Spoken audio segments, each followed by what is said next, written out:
اسرائیل میں فرماتے ہیں اور ہم نے رات اور دن کو نشانی بنایا، تو رات کی نشانی مٹی ہوئی یعنی تاریخی رکھی، اور دن کی نشانی دکھانے والی روشن کہ اپنے رب کا فضل اور رزق تلاش کرو، یعنی دن کو اللہ پاک نے انسان کے رزق کو تلاش کرنا مطلب کہ بنایا۔ آج میں آپ کو وظیفہ بتانے جا رہی ہوں رزق کو کیسے تلاش کیا جائے۔ ایک بات یاد رکھیں کہ جب اذان ہوتی ہے تو جب آتا ہے نا حی علی الفلاح اور حی علی الصلاح، ایک بات یاد رکھیں، اس وقت جب آپ رزق کے لیے دعا کرو گے یقین مانے آپ کا رزق بڑھ جائے گا۔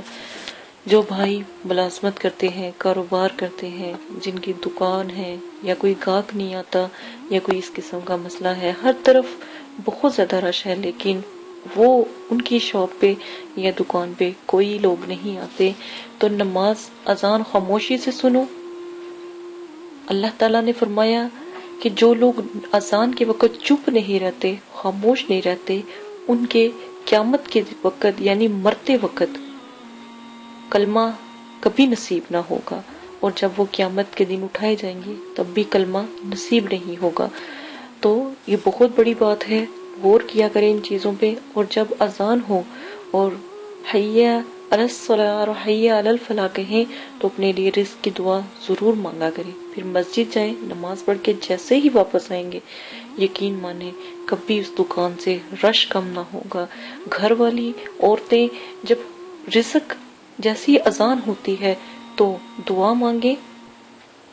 رزق کے لیے اور پھر نماز پڑھیں، یقین مانیں کچھ دن کے عمل سے رزق بلندیوں کو چھونے لگے گا۔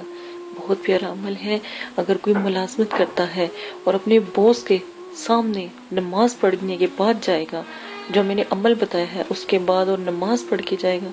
یقین مانیں بہت بلند